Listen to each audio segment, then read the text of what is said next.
Hello again. I'm here to do a quick review on the Alpha Daytona. It's referred to as the Alpha Paul Neuman Daytona Homage, and it's the black dial version. There's a white Panda version that's more like the what Paul Neuman wore and was recently auctioned for like $17 million, I think. Some pretty crazy price, the original. So this particular watch has a 42-hour power reserve. It has the black matte dial. It's 316 stainless steel, and it has it does have a screw-down crown, dome acrylic crystal, 20 millimeter bracelet, 316L stainless steel on that also. Case size is 39 millimeter, and I believe that is correct to the older 60s Daytonas, but I have to fact check that. They do test it to 3 atmospheres for diving, which is, you know, basically even swimming with this would be questionable. It's probably just showers might be okay, but anything beyond that, I wouldn't go any further than that. And they give you a 1-year warranty. Now, this is still from Alpha's website. That you can still buy it. It's currently listed for a special for $175.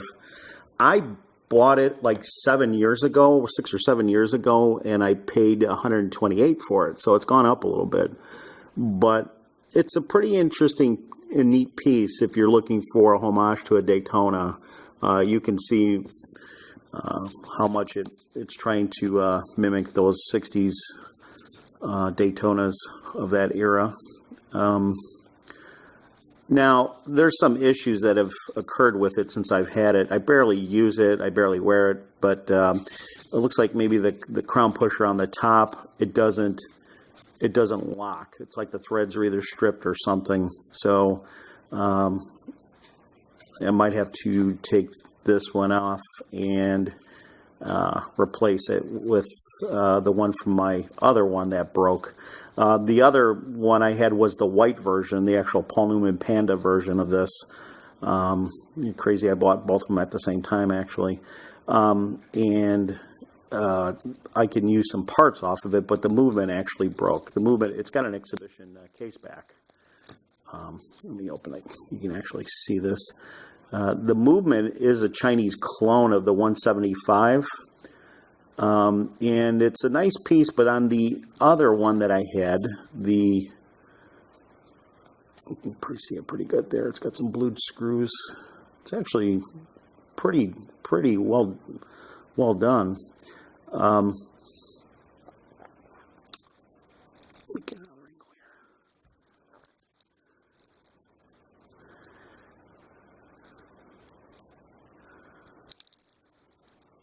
Help if I open the case. That particular one, though, I was winding it because this is manual wind now. It's not automatic. True to the original design, and you have to manually wind it. And the mainspring broke. I could probably fix that, but you know, I got other projects I'm working on as far as watches. So. I'd say at this price, it's still a good deal.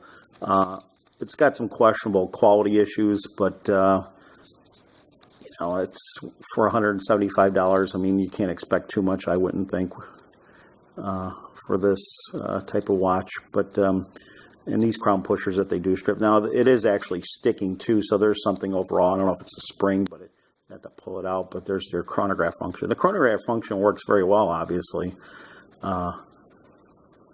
Let it go there for a second here. Push it. And there it goes. It stops. And there's the flyback function to return back to 12 o'clock. So it's a nice watch. You know, just some questionable quality issues and build issues, but you know, maybe it was just a fluke with this one. But obviously, my Panda version of this one, which has the Panda dial, that movement actually, like I said, broke. So. Yeah, you know, maybe they've improved since then. Like I said, I bought it about 6 or 7 years ago from their site, Alpha USA. So, standard oyster bracelet, stainless steel, Typical basic class with the A alpha stamped in it, where normally you'd see Rolex cornet.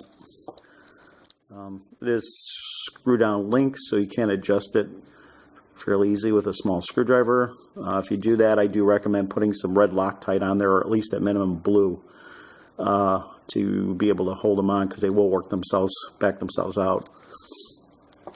But yeah, there's some stamping too. My fingerprints.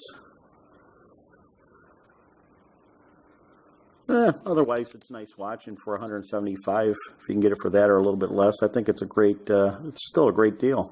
Good looking watch. And of course, you know, buying the original Daytona would set you back quite a bit. Even as a non-Paul Neuman owned one, I'm sure you're talking you know, over $1 million or close to it.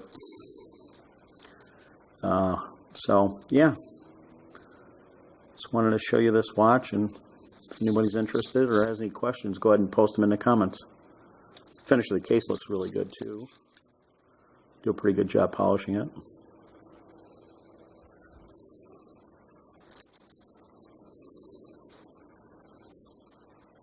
Alpha sign clasp.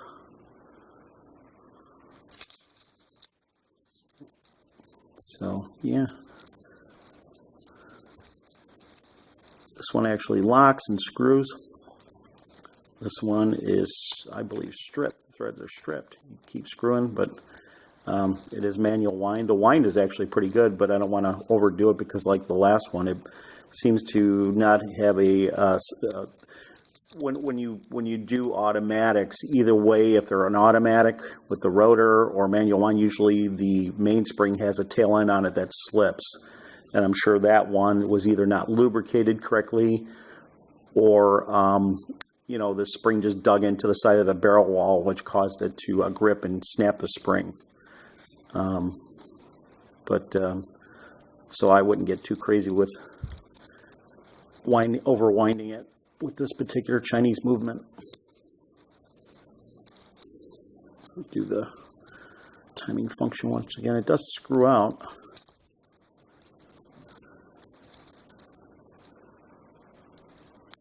Yeah, it's very hard to check that out. I can open the case and see what's going on with that. You have to physically pull it out. And again, this watch, you know, I probably been on my wrist for the last 7 years, maybe about a dozen times. So I don't know if it's sitting, or if, you know, the spring, return spring's broken. It does have some kind of lume, basic lume. It's not super bright. It doesn't last super long, but it does. If you charge it, you can see it for a while in the dark. So good looking watch though.